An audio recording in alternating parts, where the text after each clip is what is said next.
Today's update is one every driver in Australia needs to hear, especially our senior drivers, long-time road users, and anyone who's been behind the wheel for years thinking they know every rule by heart. Because right now, there's a hidden road rule update quietly taking effect across multiple states and territories, and many drivers don't even realize that what they've been doing for decades could now lead to a fine, points, or even the loss of a license. This is not just a small change. It's something that could surprise thousands of responsible drivers who simply didn't hear about it in time. So please, stay with me until the very end of this video, because by the time you finish, you'll know exactly what's changed, how it affects you, and what you need to do to stay safe and avoid unnecessary penalties. Before we begin, if you care about staying updated on every new change that affects Australian seniors, pensioners, and everyday families, make sure to subscribe to this channel right now. We bring you the most important news in clear, simple English, no confusion, no complicated government terms, just the facts that help you live safely, confidently, and with peace of mind. So hit that subscribe button, turn on the notification bell, and let's get started with today's very important driving update. Now, let's talk about why this particular rule change has caught so many people off guard. Over the past few months, several Australian states, including New South Wales, Victoria, Queensland, and South Australia, have quietly updated sections of their road safety regulations to align with national safety standards. Some of these changes relate to mobile phone use, pedestrian crossings, and roundabout behaviour. But there's one specific area that's confusing drivers the most: the new interpretation of driver responsibility when stationary, also known as being in control of a vehicle. Many Australians don't realise that even when your car is stopped, you can still be fined for using a mobile phone, adjusting navigation, or failing to secure your seatbelt properly if the engine is on or if you're in control of the vehicle. For years, drivers believed that as long as the car wasn't moving, they were safe to quickly check a message or adjust a setting. But the new update closes that gap. The rule now defines being in control more strictly, meaning if you are behind the wheel and the key is in the ignition, or even if the vehicle is powered on, you are considered to be driving. So that quick moment at the traffic light, in a parking lot, or at the curb could cost you hundreds of dollars in fines. Let's go deeper into how this works in practice. Imagine you've pulled over to the side of the road because you're lost, and you want to check your GPS or answer a quick call.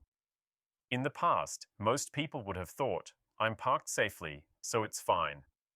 Under the new rule interpretation, it's not fine unless your engine is turned off, your handbrake is applied, and in some cases, your gear is in park. That's the only time you're considered not to be in control of the vehicle. This change is part of a broader push by Australian authorities to reduce distractions behind the wheel, which have been linked to an alarming rise in accidents involving seniors and pedestrians in recent years. What's particularly concerning is that many senior drivers aren't hearing about these updates through traditional media. The changes are being announced quietly through government bulletins, road safety websites, and driving school communications, but not everyone checks those sources regularly.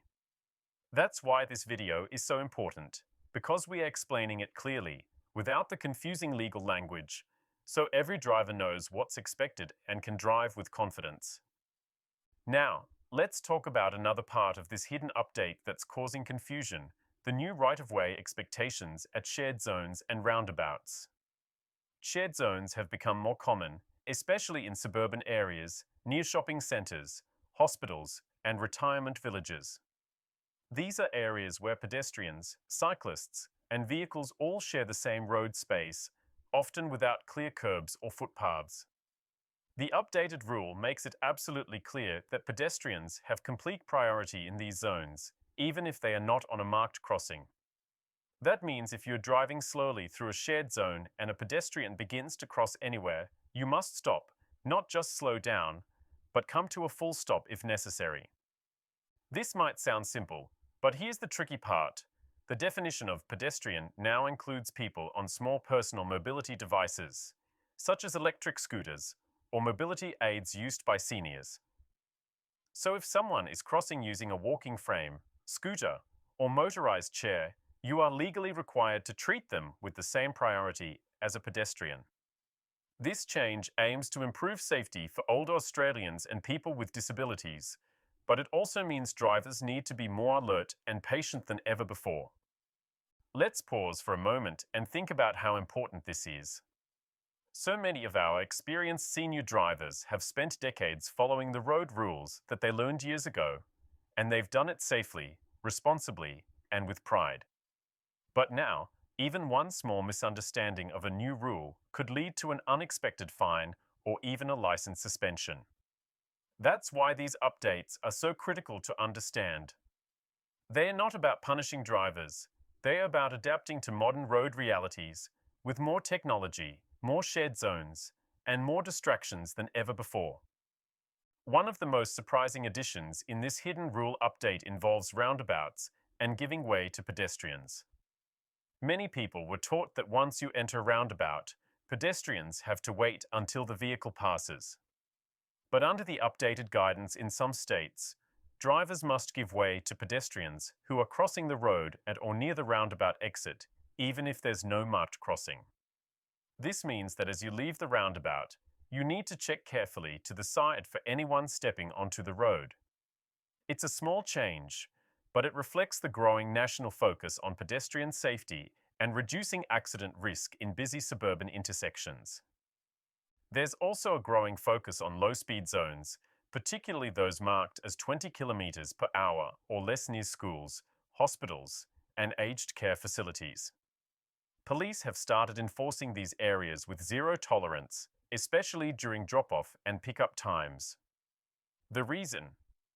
These are places where seniors and children are most likely to be walking nearby, and even a few kilometers per hour over the limit can make a huge difference in stopping distance and injury risk. It's not just about avoiding fines, it's about protecting people.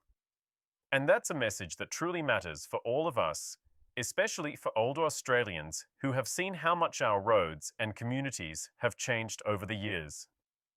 Let's also address another update that's been quietly rolled out, the new seatbelt compliance checks for all passengers. Under the revised guidelines, drivers are not only responsible for wearing their own seatbelt, but also for ensuring that every passenger is properly secured before the vehicle moves. If you're driving a family member, a neighbor, or even a friend, and they fail to wear their seatbelt, you as the driver could face the penalty. This rule isn't new in principle, but enforcement has become stricter, especially after recent safety audits showed that many seniors and occasional drivers were unaware that they could be fined for their passengers' mistakes.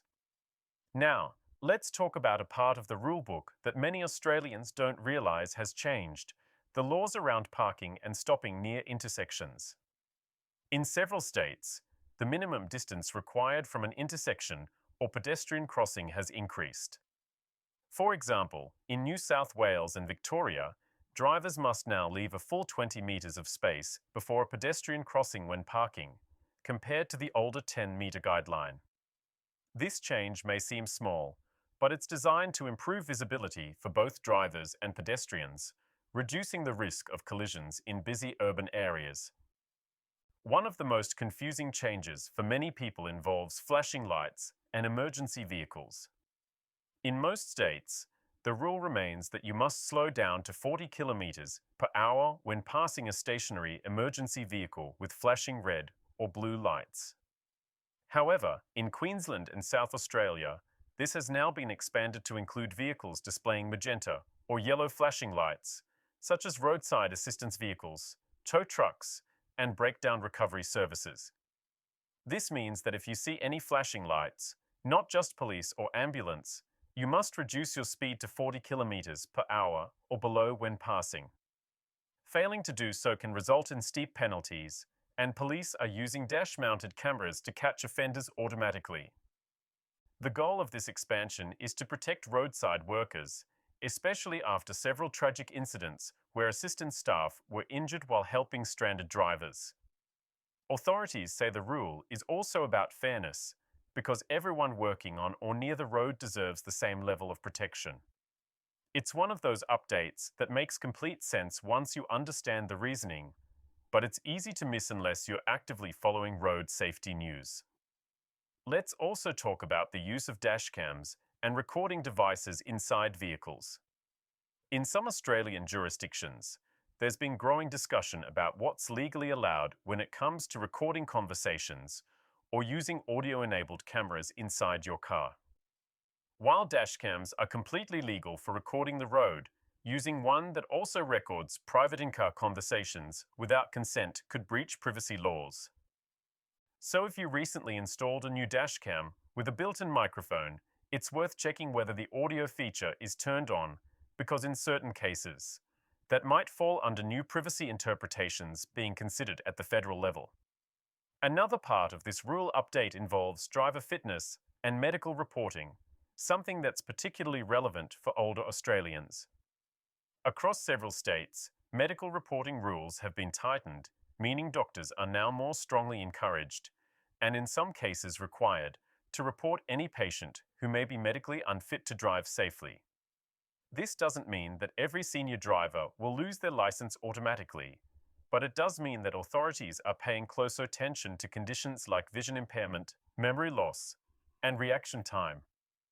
If you've recently renewed your driver's license, you may have noticed new questions or medical test requirements. That's part of this same system-wide update. It's designed to keep everyone safe, but it also means that seniors should be proactive, schedule regular vision and health checks, and talk to your doctor openly if you have concerns. Driving is not just a privilege, it's independence, freedom, and dignity. And maintaining that independence safely means understanding these new expectations before they lead to complications. In the next part of this video, we'll go even deeper into hidden rules about driver assistance technology, mobile phone detection cameras, and the new careless driving clause that has been expanded in certain states to cover more types of driver behavior, even things that might seem minor or harmless. You'll also hear about new community programs helping senior drivers ret rein for free so they can stay safe on the road longer.